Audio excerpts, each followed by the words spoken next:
which brings, my co-host Joe into the studio with myself, Joe, and Delaney.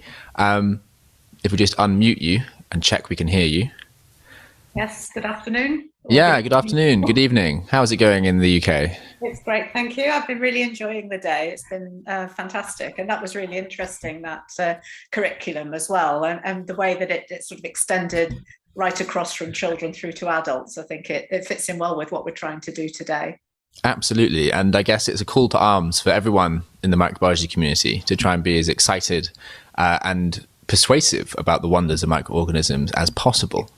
And I guess for the next 10, 15 minutes or so, I'm going to talk us through some education resources we've put together for International Microorganism Day, aimed for school kids, aimed for young adults and children. So if I just start sharing my screen, we can start to work through them. How is that? Can you see the education resource page? Yes, I can. Yes. Okay, great. So, I mean, last year we produced two wonderful education resources, the Winogradsky column and the sourdough bread education pack. They contain wonderful infographics that show you how to produce sourdough bread and Winogradsky columns. But we're very pleased today to announce that we've produced two more. And I think you had a hand in a couple of these, didn't you, Joe? With yes, Ben Liberton. I worked with Ben. I think he asked me to kind of read them like I didn't know what to do, so that I was able to follow his instructions. Yeah, wicked. And they were clear from your perspective. Yeah, okay. So I'll just dive into the first one of these, which is making yogurt. So, I mean, everyone at some point in their lives might have had yogurt or bought it from the supermarket, but you can actually quite easily make it from home.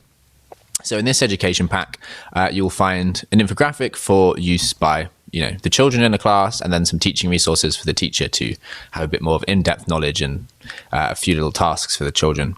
And as we work down the infographic, we can see that mostly you only need things that you would find at home. I guess the most complicated thing here is probably a thermometer, but you can buy this in most good kitchenware stores, usually for testing the inside of meat, but you can use it here to make yogurt. So we have, a litre of whole milk. You need to use a few different types of yogurt to start off your culture. You've got 2 clean tablespoons, some clean lidded jars, perhaps a Kilner jar or something similar, marker pen, small pan, thermometer, clean measuring jug. Then the infographic here demonstrates very clearly what you need to do.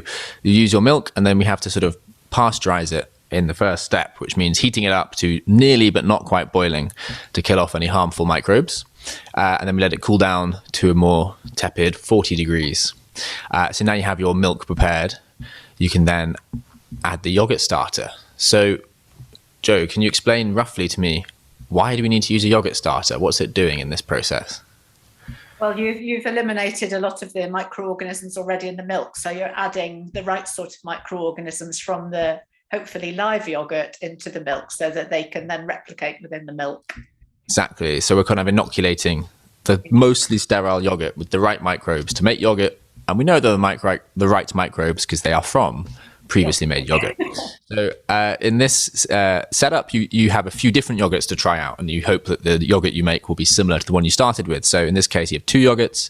You take a little tablespoon and add it to each of your Kilner jars. And then you, take your 2 Kilner jars, and then you mix in the milk that you've pasteurized. And then you stir this all together with the spoon. And then you place the lids on top. So, in this case, they have, let's have a look. 2 batches of yogurt 1, 2 batches of yogurt 2, and then they have just plain milk to see what that does. I guess that is your control if you're thinking about experimental design. Then you simply leave it in a warm place. So the 2 ways that they've got is you could either put it in a box containing warm water, or you could perhaps put it in a warm space, maybe a really, really low oven on top of a radiator, a warm cupboard near your boiler, that kind of thing. And it says the yogurt will form between 6 and 48 hours. So within the space of a day or 2, you should have brewed yourself some nice yogurt.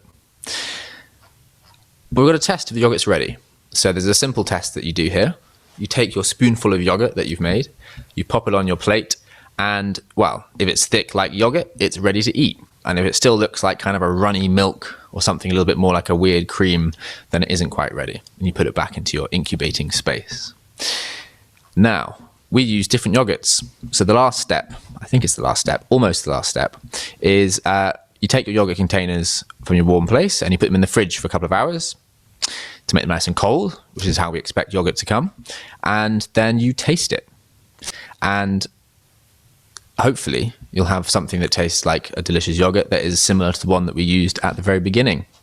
If it isn't quite ready, again, like you say, you put it back into the warm container, and once cooled, you should be able to taste them and enjoy your homemade yogurt. Storing your yogurt, wow, we keep them in the fridge like lots of different foods, and you should be able to keep these yogurts for maybe 2 to 3 days. So don't eat them beyond that point, because they might spoil and become too acidic and become a little bit more like a weird cheese. And that is basically as simple as it is to make yogurt. If you want to get a little bit more complicated, you can test different varieties of yogurt. You could even try different milks. You might actually be vegan and decide you don't want to use dairy milk. So you could use skimmed soy milk or oat milk, or maybe even almond milk, although I haven't tried that one. Have you tried any of these milks in yogurt production, Joanna? No, I haven't. No, okay. Just the straight dairy yogurt. And the other thing you can do is, instead of cooling it straight away, you can try and heat the yogurt for some time, maybe 5 to 20 minutes, to see if that changes the consistency of your yogurt. And you could also try adding different other sources of bacteria. So maybe probiotic drinks, there's a huge range, and you could use these instead of the yogurt. For teachers, we have some teacher notes, which I can open up here, which just give you a bit more of background knowledge, give you some information about cleanliness so no one gets ill, a bit more detail on temperature, and just fills you in with a bit more of the kind of like detailed knowledge you might need to run this as a classroom experiment. Let me just end the full screen and hop back one page. And the infographic here is easily downloadable. It runs really well on a smartphone screen because it's so long, so you can just scroll down it with your classmates. That's the first education pack. The second one is making agar plates. So this one's perhaps a little bit more complicated and a bit more like using science in a, I guess you'd say, laboratory condition or laboratory format. So again, beautiful infographic we've put together here. Were you just asked to read this one through, Joe, or did you have any more inputs on this one of the education? I worked with Ben on both of them. Yeah. Okay, wicked. So this one again uses loads of household ingredients. I guess the most difficult thing to find is actually the pack of agar. But apparently you can get these from health stores or Asian supermarkets, because they're sometimes used in styles of cooking that are probably beyond my skill. But you can buy these agar packets, and then other than that, everything else is fairly straightforward. Small containers, heat-proof bowl, cotton swabs, waterproof markers, kitchen towels, kitchen scales, tablespoons, teaspoons, a litre of boiled water, some beef bouillon cubes, adhesive tape, aluminium foil, spatula, a fridge, thermometer, oven gloves, and then some nice things to keep yourself clean and disinfected: plastic gloves, paper towels, and disinfectants. So a few more pieces of equipment needed for this one, but you do get, perhaps I'd say, a more tangible understanding of the microbes at the very end. So, you also need to have a sealable bowl that is, at least 100 milliliters, has a sealable lid and is wide and shallow. So some kind of Tupperware style bowl will be what you need here. And to make the agar mix, you take 1 liter of recently boiled water, you add it to the bowl, a heat-proof bowl, and you add 5 beef bouillon cubes until they dissolve completely. So it's like making a stock to begin with. But then once that's all dissolved, you add the agar until that's dissolved, so about 15 grams. And you allow it to cool to about 50 degrees, and that's what you use your thermometer for. So once you got to this stage, you need to pour the agar. And this is something that scientists used to have to do in laboratories themselves. They used to have to make their own agar and pour their own petri dishes and agar plates. But luckily, you just buy them nowadays. But for the purposes of understanding what science used to be like, you have to pour your own agar. You use your spoon, I think, here to just basically ladle out a little bit of agar into these small containers. Try and make sure it's all gently and smoothly poured and you don't have like stuff running up the sides. And so it's just a nice even layer. Also try and make sure that you put lids on these containers so other bits and pieces and micro dust don't get on top and contaminate your petri dish. And don't seal them too tightly, because it's a hot mixture. It will cool, it will contract the air, and you might crack it. So you need to have some kind of air able to get in and out. But once you have poured your agar carefully, you can then put them into the fridge. leave them 30 minutes and check by touching the outside they're approaching room temperature. And once it's cooled to room temperature, you can seal the plates fully and the agar should be completely set. Then you turn the containers upside down and put them in the fridge. I think now the reason they're upside down is so that you don't get water falling on the surface. Is that right? So it just condenses inside and then falls onto the bottom of the lid and doesn't contaminate again with liquid your agar. So you leave them in the fridge overnight and then they're ready the next day. So this is the exciting bit now. That was the kind of lengthy cooking process. But now you have these agar plates. You can go around and start sampling areas for bacteria and see if we can grow them. So you might try some dirt in your garden, your sink plug hole, your fingertips. I remember when I was working in a microbiology lab, I had loads of wristbands from festivals that I'd gone to over the summer. I had about 7 or 8 attached to my wrist. And my supervisor took my wrist and he took the bands and he stuck them in an agar plate and put them in the incubator overnight to show me how disgusting these bands were that I'd had on for about 7 months. And of course, the next day, the agar plate was full of the most revolting looking bacteria and fungi and molds that you'd ever seen. So if you have some festival wristbands, they're full of bacteria. So you can stick those on the agar plate as well. The suggestion it has here is to use a sink plug hole and take your cotton swab and run it around the inside and then dab it onto the agar plates, as you see here. Label them with the location of the swab and the day that you've taken the swab.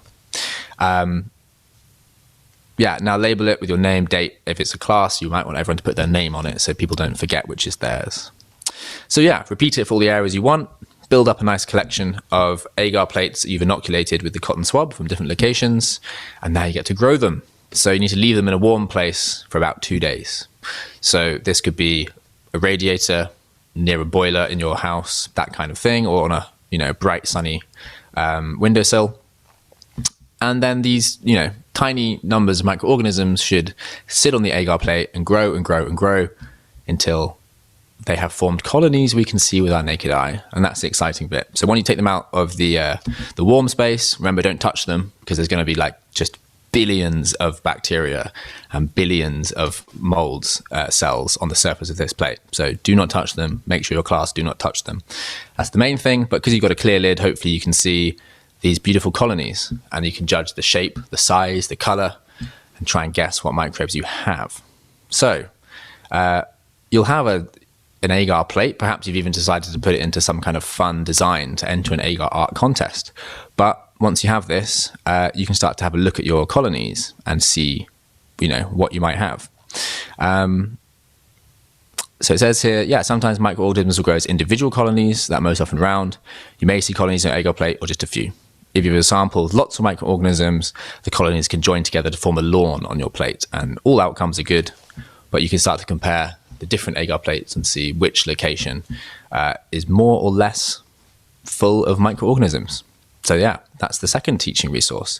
Again, we have some teacher notes, which perhaps give you a little bit more information about what the Petri dish is and some things to consider about heating, cooling, and cleanliness. And a little bit about why we use beef bouillon and some other things about how to deal with spills and then, crucially, disposal. So how do you get rid of all this stuff without contaminating anyone's bins too much? Also, there's, I think at the bottom, some special student instructions, which if I click here, we'll take it to, just a nice set of instructions for students that comes in a nice PDF form with a few extra questions as well to kind of challenge your students as to what's the microbiology behind this process. So that's my very brief run through of these 2 new education sources that join our old 2 education sources to give you a nice little quartet of useful tasks and useful experimental protocols to use with your class. So I hope Kenneth, if he's watching this, is happy with our efforts here to produce some nice teaching materials to improve microbiology literacy. I believe we have Beatrix joining us. Beatrix Fahnert from the University of Lincoln, who is also the section editor for education and professional development, I think, for our journal, FEMS Microbiology Letters, and will join us for a little bit of a structured discussion on how the pandemic has changed teaching and education in universities. Now, Joanna Verran at the Manchester Metropolitan University is also another education expert, a member of the FEMS education group. So we have 2 of the best people here to discuss what's the pandemic done to teaching. Big question. Yeah, well, I think I'll start. Obviously, when the pandemic happened in universities, we were kind of halfway through the academic year. That was in the 2019-2020 session. Then we had the 2021 academic session, which was almost entirely, to some extent or another, during the whole pandemic. And now we are just beginning the 21-22 academic session. And I'm sure that Beatrix, I don't know if your students have arrived yet, but I think we've got a lot to learn from what we did instantly when the pandemic first arrived, how we managed in between, and how we're going to carry on. So I thought I'd kind of ask Beatrix a couple of questions based around those three, before, during, and after, I suppose, sessions. Let's hoping it's after anyway. When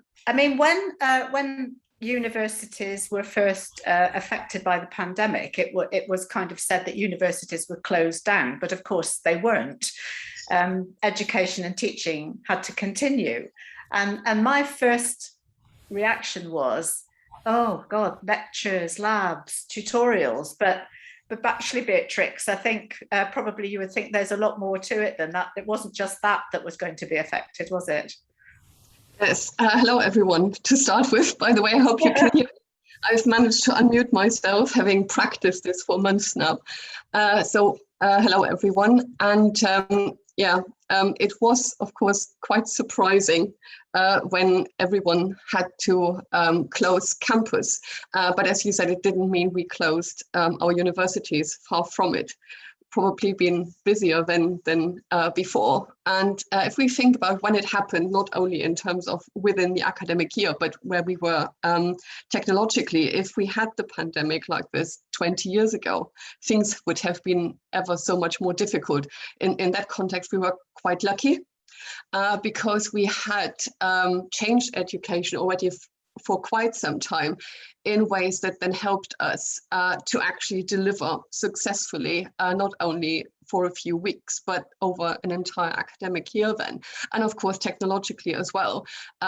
Universities have virtual learning environments for quite some time already.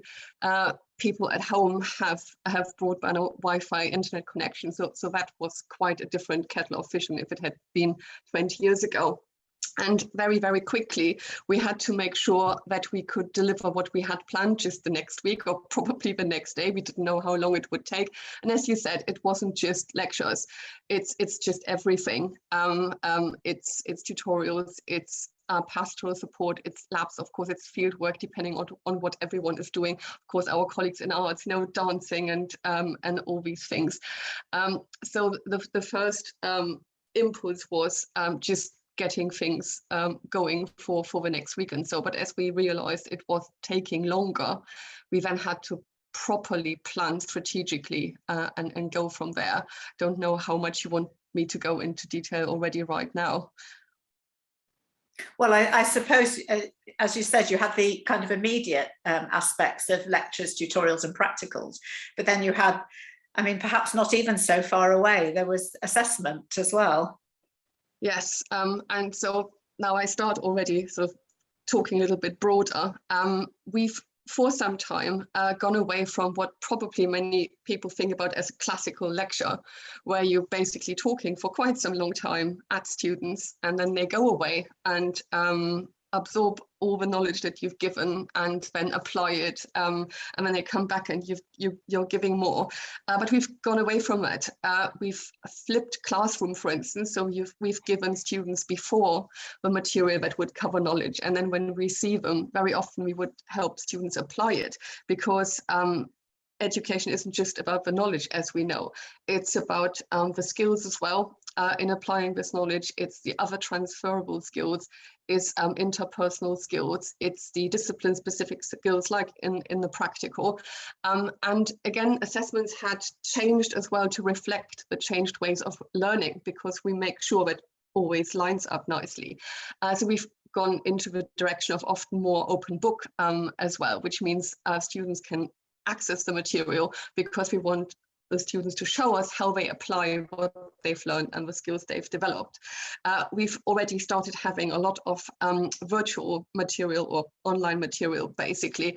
We often used already in labs videos of the techniques rather than going around showing it to everyone at their benches to make sure that everyone could see very well. We could draw on that. And of course, a lot of that was also provided by learned societies.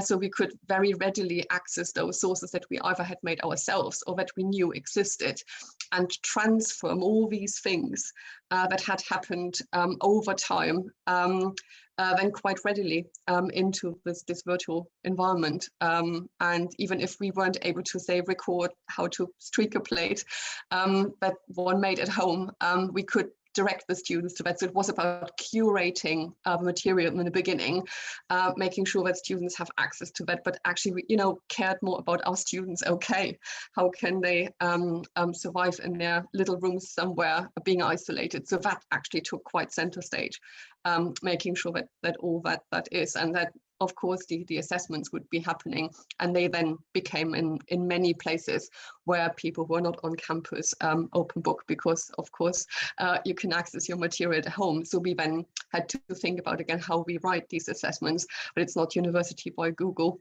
other search engines exist. So that was getting us quite quickly, because of all that background that we had and helping each other. Our networks kicked in quite quickly, helping each other, really, really important to make it happen at the end of that academic year. And then we spent the summer realizing that we had to plan a lot more and could draw readily on a lot more. By then, of course, people had upskilled. The institutions would, of course, help staff training quite readily with technology and in terms of pedagogic support. And yes, that trying to be, in a nutshell, talking about something really complex and big. Yes, I know. It's massive then. So we had the labs, the lectures, the practicals, right. So the tutorials, the assessment. We had student well-being, and we had staff upskilling and student upskilling, distance learning, and pastoral care. Very different levels as well. So the need of students who were about to graduate and then go into the world of employment, we wanted to make sure that of course is an easy transition and no one feels like they couldn't complete their education. Even though that wasn't the case, but maybe students would worry, or the current student cohorts, that no one thinks that anyone hasn't developed all the necessary skills or hasn't learned as much as other student cohorts, and we can now help students to be very confident in this and convey that wherever they go. And of course, when students come back now at some point, hopefully not closing down again, helping the students transition back. So all the students at different levels have different needs where they come from. And of course, our incoming cohorts wouldn't have been in class in schools. So then the transition into university is a very different thing. Or the students going in the second year, they wouldn't have really been much on campus and in a normal world. So it's all these things that we're now already been preparing for quite some time to make happen when they come back. Yeah, I mean, I wonder if our audience on this program is other academics who all this will be sort of resonating with. But just to, after sort of outlining all of those challenges, then before we go on to the next bit, I read an article in the New Statesman included a statement: people all over the world can learn and at the close to zero marginal cost. Because it doesn't cost anything anymore because everything's online. So that there is that one kind of view of it, that it's really, everything's really easy now. And then there is the other, that certainly I've found that in the UK that applications to actually go to university have gone up, because I think students want to come back. So I think, I think that academics, the universities have done very, very well in this time to actually to make themselves more valued. So, I mean, what I wanted to ask you, Beatrix, as well, as part of your work as the editor of the professional development aspect of the FEMS Microbiology Letters Journal, have you seen through the pandemic academics wanting to tell other people about what they've done during the pandemic, because it's quite difficult, isn't it, sometimes, to, if you've tried something and it's worked or it hasn't worked, you know, how do you share that, and how do you get comments back? Excuse me for coughing, it's not COVID, anyone. Again, that is a very complex question. How much time do we have? So in the beginning, some colleagues were actually quite quick off the mark, starting research questions, you know, before, after, and surveying students and academics in various ways to actually focus their research on the response. That's one thing. The other is sharing materials to help each other was probably more readily done through networks in a more informal way, rather than sitting down, writing a paper, sending it in peer review, then your revisions, because that, of course, you want to make sure that it's at an extra polished level when doing this. So there was a bit of a lag, never mind. But of course, rewriting your provision, learning how to use Zoom or any of the other things, looking after your students, probably even longer periods in the day when you want to make sure that they are well. You would maybe also homeschool your children while your pets were climbing over you, all these things. So that, of course, was an impact on workloads. We wouldn't immediately see manuscripts mushrooming, but there were, of course, opportunities where they were then taken by colleagues depending on their situation. But of course, meanwhile, a lot of papers in various journals, including ours, have filtered through. And in fact, we are looking forward to launching a thematic issue next month on the beginning of October. I think it's the 5th, the International Teacher Day. And there we can draw on some papers that we had before. As I said, we've been going in the right direction for quite some time. And very exciting papers that were written by colleagues who were reporting on what innovative deliveries they were able to develop and then successfully implement during the pandemic, which help us going forward on that trajectory that we have in terms of being more flexible and blended and more personalized. And so that will be not just, oh, this was what we done in the pandemic and, you know, put it in the drawer and everyone has seen what we have been doing, but they will be instrumental in terms of professional development for educators and taking education into the next steps. Because one of the silver linings of the pandemic was that it basically speeded on developments that we sometimes been taking a bit longer, because it takes quite some time to implement change if people are very, very busy. So say active learning, authentic learning, some of the good blended aspects, not, you know, leaving someone in their little room unsupervised, which of course can be very demotivating and causing anxiety. So all the good things that we could now push a little bit forward more quicker will help us a lot in going into the right direction where we all should be going. I just had one question, actually, if that's okay, before we move on to the next section, which was, did you find that different kinds of students excelled in the kind of online system compared to when you were in person? And, you know, did you find it helped some people who perhaps would have been too shy to ask questions and this kind of thing when you were teaching online mostly? Absolutely, yeah. There were quite a few students who found that much more helpful because they might be shy. Also, of course, students who usually will have quite a long commute or might have some other accessibility issues or caring responsibilities found it very, very helpful to make use of this sort of flexibility that it afforded. So it has good and bad sides. And when we look forward, we have to make sure that we keep the good parts and lose the ones that were not so helpful. Say, you know, impact on mental health. We know that people have been struggling with the whole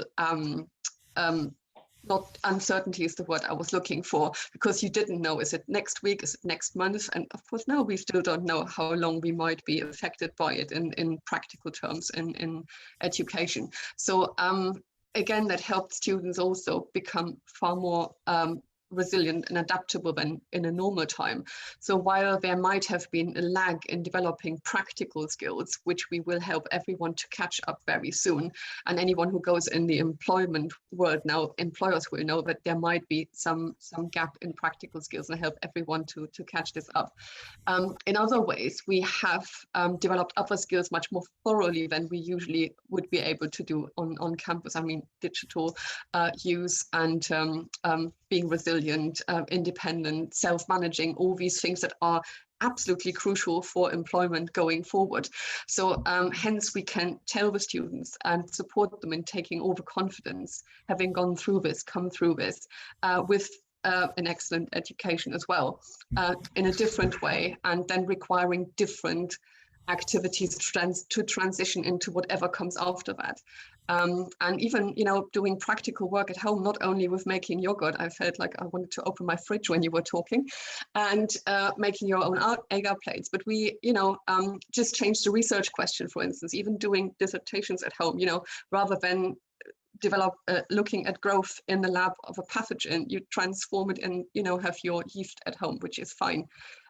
So these things, we were very, very inventive. And I say we, not of course just only my colleagues, but everyone in their setting, in their universities around the globe, helping each other, making all these things happen. So aside from the in-person community building and some of the sort of more hardcore pathogen-related practical skills, we could deliver everything and help the students develop all these skills and learn the core knowledge as well, as we all assessed at the end of the last academic year. And the students did fantastic, and we were very proud to see this. That's fantastic. You mentioned authentic learning. I wonder if you could explain what this is. Basically, what is real life, real world problem scenarios. I you know, still hate it when people sometimes say, oh, this is just, you know, academic, because of course that's the perception, and that's probably a historical way that we were dealing with things that were not real world and not applicable, and of course for a very long time when I was a younger educator, not now, you know, getting old, I was initially surprised by questions that students would say, so how is this relevant to me? And I was thinking, well, that's obvious, isn't it?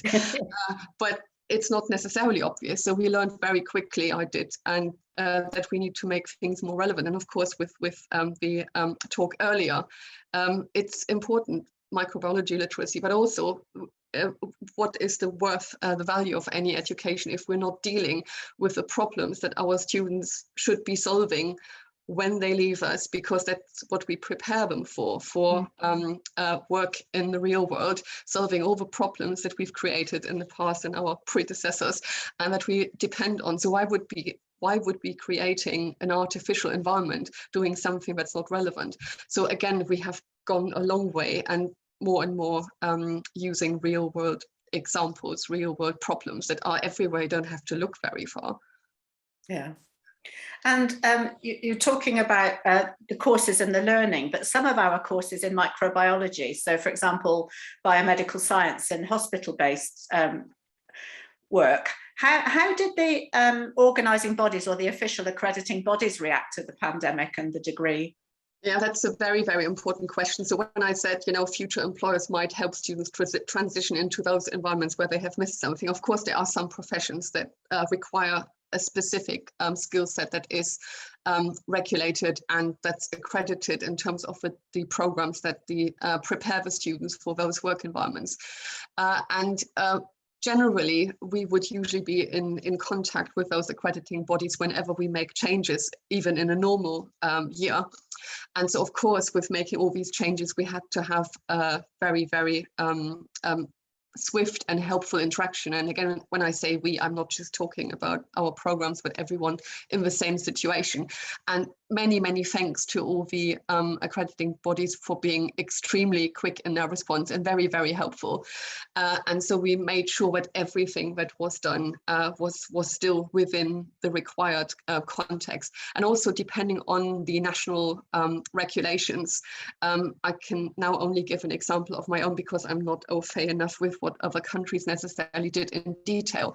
But some of the programs that were allowed on campus, even if everything else was closed, were those very programs that were accredited, feeding into, even, training nurses and our biomedical students and anyone in this context. So again, making sure that that was possible. But then also after that, in summer, many universities offered catch-up opportunities for lab skills. And again, in conversation with the accreditors, they would be aware that that happened. And then anyone who is still with us or any other university, one would make sure that that's caught up particularly well as well in the next academic years. And please don't look anything down again in terms of the virus. So again, there was great care taken and a very close eye that did happen, because it's people's lives. And that happened everywhere. Thank you. So, I mean, I think that sort of finishes the second part of our chat.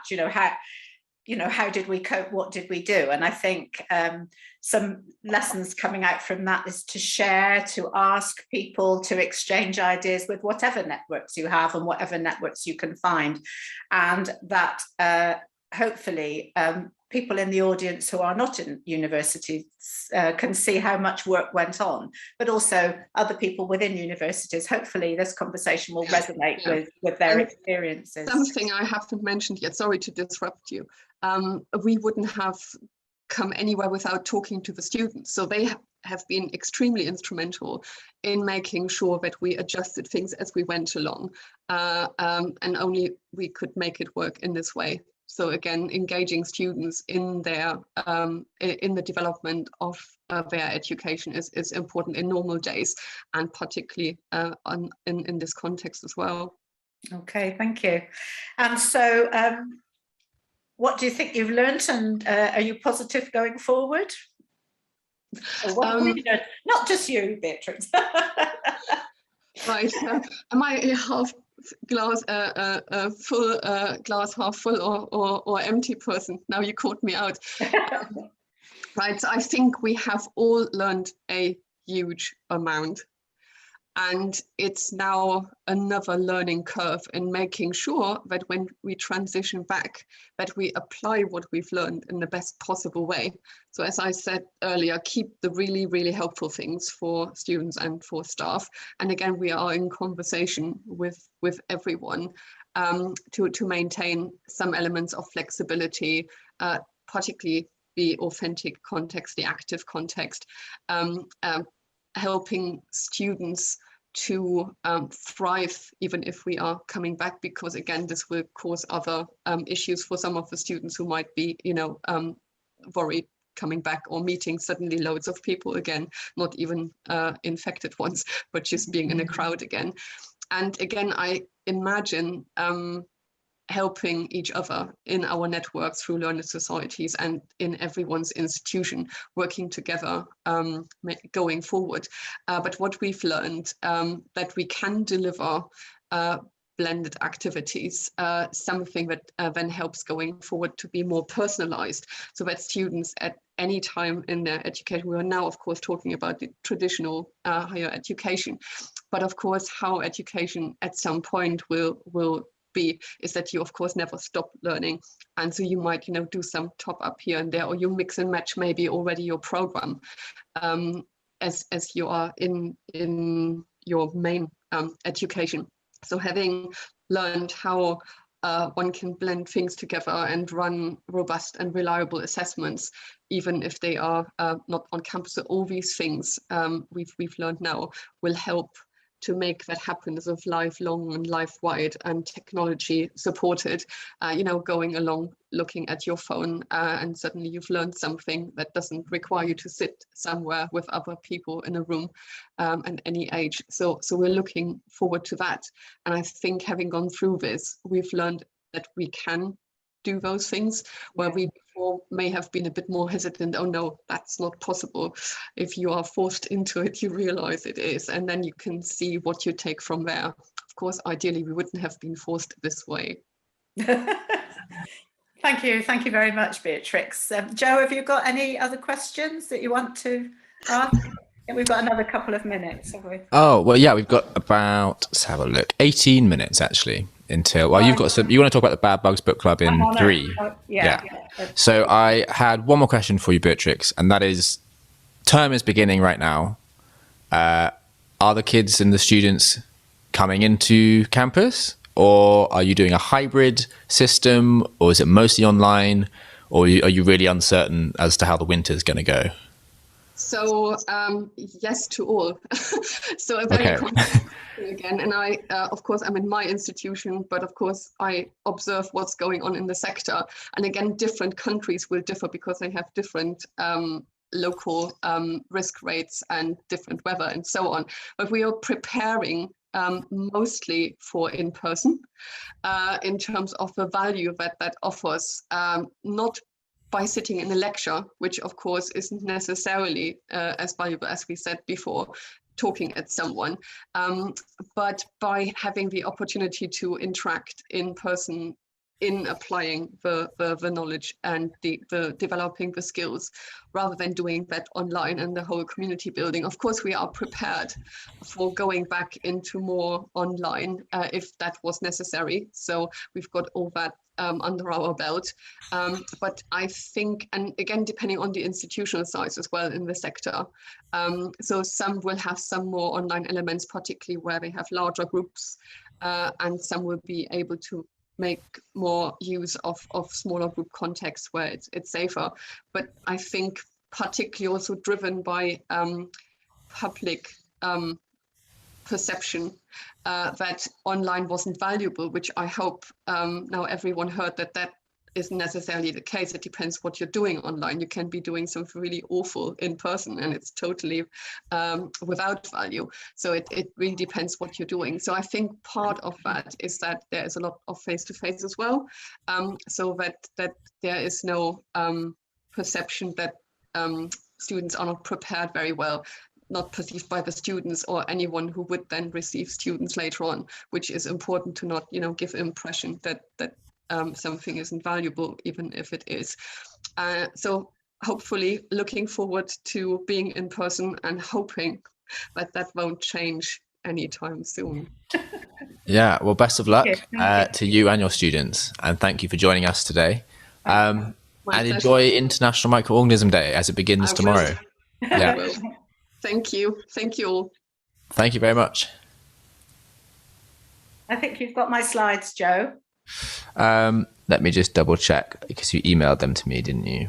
I'll just introduce it anyway. So continuing through with this education theme, listening to Kenneth Timmis's discussions about microbiology literacy, and then the discussion with Beatrix about university education, I kind of wanted to combine the two of them by telling you a little bit about the Bad Bugs Book Club, which is a public engagement activity which I set up in 2009.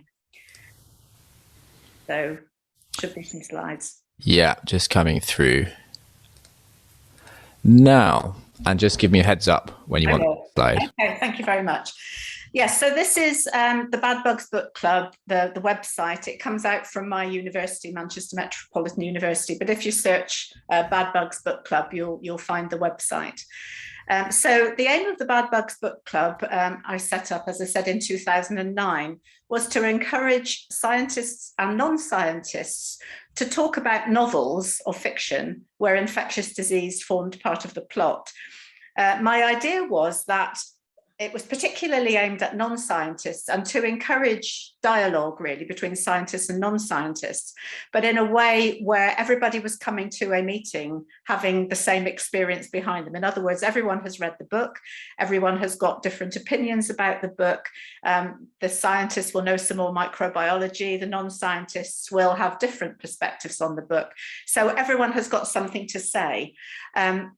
The idea is, again, to engage in discussion, particularly about infectious disease, but we have actually also ended up talking quite a lot about literature, which has been a really nice cross-disciplinary extension of my original intention. So this is the homepage of the website. The next slide is a part of the website itself. In fact, the website is pretty dull, really.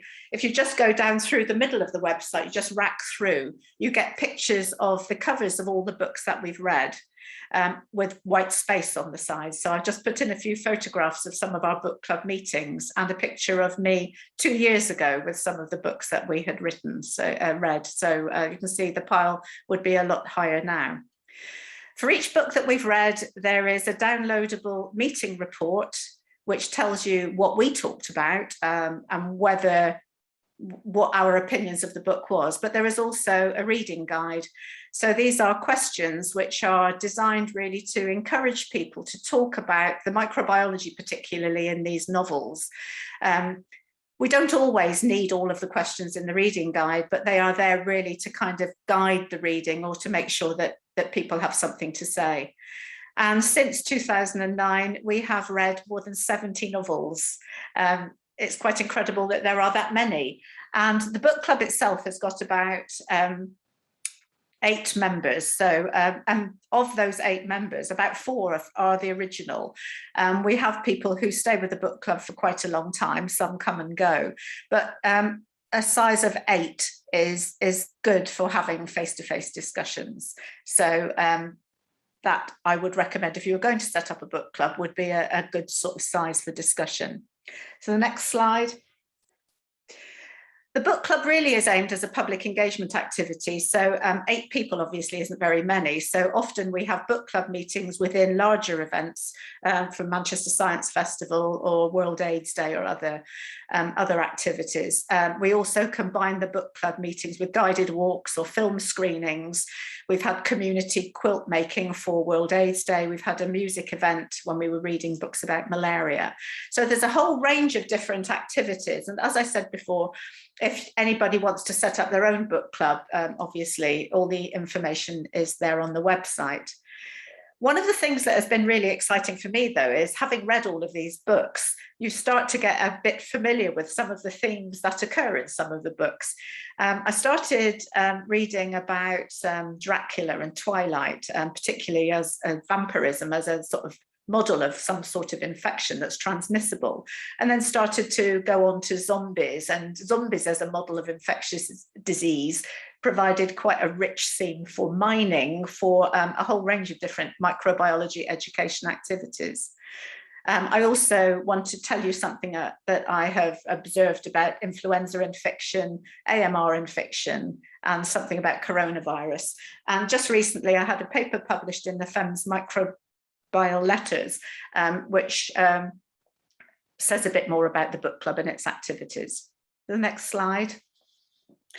So zombies as a model for infectious disease, they're probably a bit too successful because they tend to be sort of 100% transmissible, so the world would end really. So in many of the books there has to be some sort of struggle, and then they are beaten, or they have to modify themselves so that they can live in a world with humanity. So there are plenty of themes that you can pick out reading about zombie novels and zombie apocalypse, which is actually quite nicely translatable into infectious disease and infectious disease control. And a colleague of mine, Xavi Aldana Reyes from the English department at my university, worked together on a paper, Emerging Infectious Literatures and the Zombie Condition, which we published in the CDC Emerging Infectious Diseases Journal, which I was so proud of. And you can see the other paper I published with some of my mathematician colleagues, where we produced a computer-based model, a simulation to show how zombie epidemics can spread depending on the different parameters you input to that program. So I never knew going into a book club that I would end up learning all of this. So it's not just learning for some sort of audience, but also for yourself when you're taking part in something like this. Next slide. These are just some more books. On the left-hand side are some books where we've had, for Manchester Children's Book Festival, a whole series of young adult books. Code Orange is about smallpox, Fever 1793 is about yellow fever. Twilight's vampires, but there is mention of flu, and The Enemy is another zombie type movie. So we have used those books, Warm Bodies, also zombies. We've used those books to engage with young adults about infectious disease control. And then for younger adults, we had the tale of the 13-week-old moldy cheese and pickled egg sandwich, which we simulated and discussed with the author, who's there looking at me, looking down a microscope with me, about a boy who ate it. The public engagement activity was in part to advise not to eat 13-week-old cheese and pickled egg sandwiches, as well as other aspects of hygienic sandwich making. The next slide. If you look at certain diseases that are popular in fiction, you wouldn't be surprised that plague was one of them. There are many, many books about plague, let alone the more famous ones.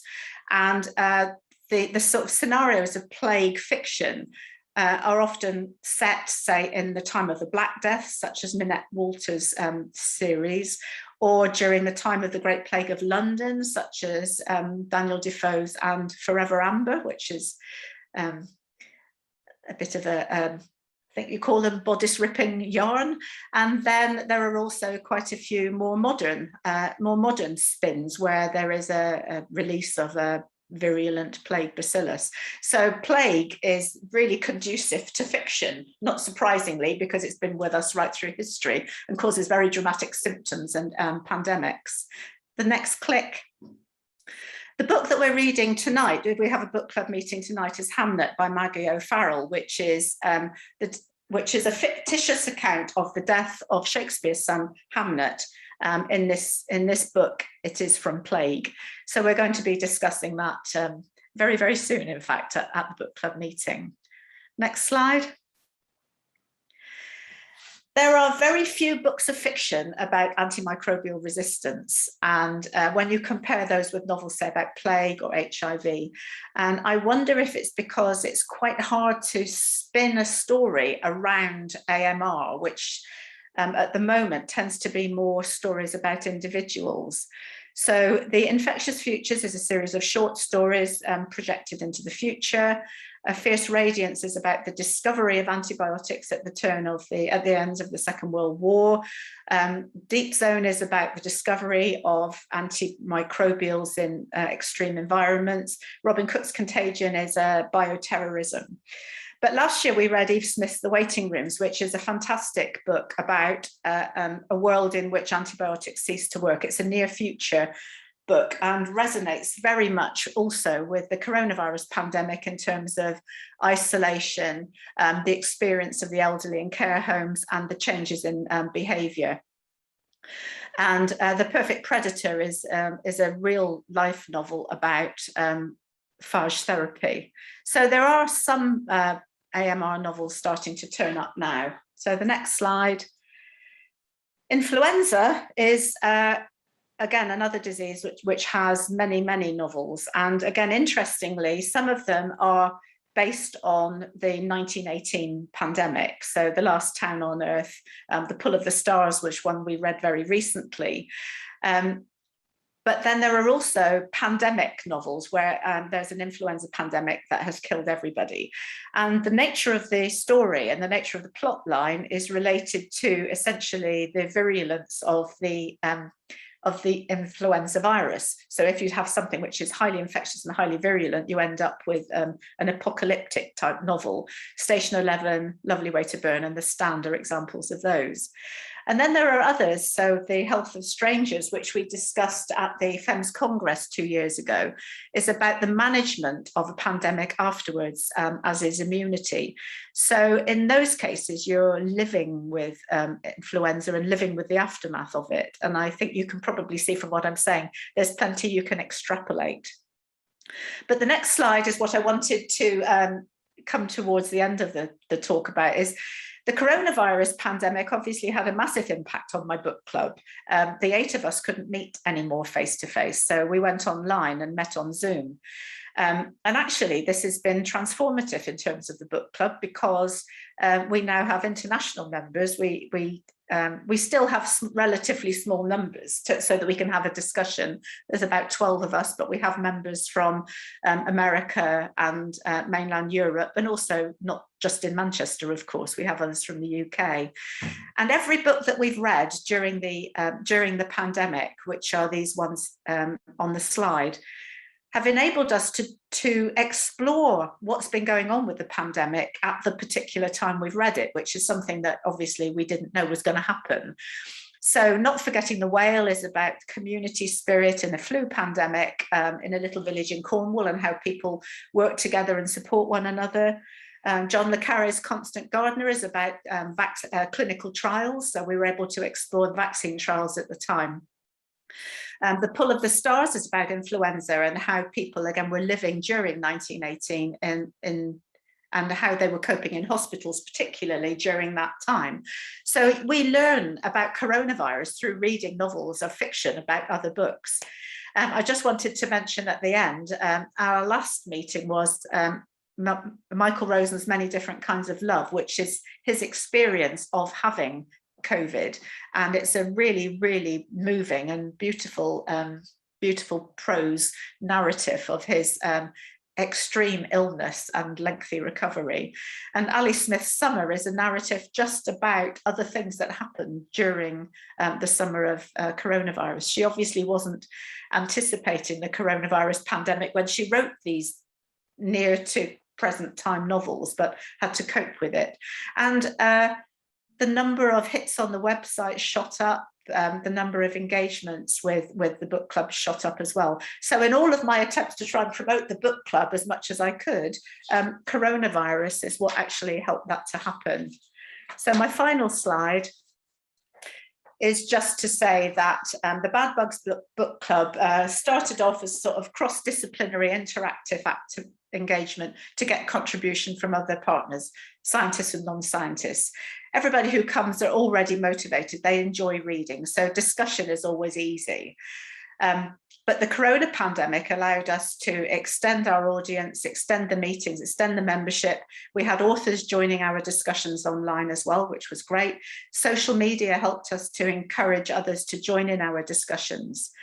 I haven't mentioned the book club as potential work for students, but I did use it in class, and I also used it in student project work. So it is potential for that as well. I've also used it for school children. We have a school's Bad Bugs book club down in Cornwall where they regularly have read the books, again, all through the pandemic. I've tried also to evidence what I've done by publishing in peer-reviewed journals, just so that there's still evidence that the book club exists as well as the website. And I just wanted to finish by, I never knew how much I would learn as well by being part of this book club. I never would have thought when I set it up that that would happen. Anyone who wants to, just have a look on the website and email me if there's any other questions that you have.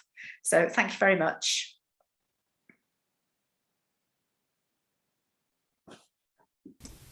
Thanks, Jo. I mean, the number of novels there are just incredible that feature something about microbes in some way. And I guess they're usually written, you know, in a very accessible way for tons of different people. So it's a wonderful way of encouraging conversations about microbiology. So thank you for sharing this fantastic initiative.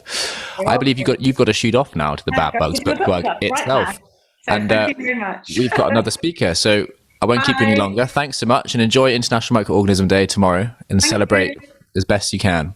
Bye. See you soon.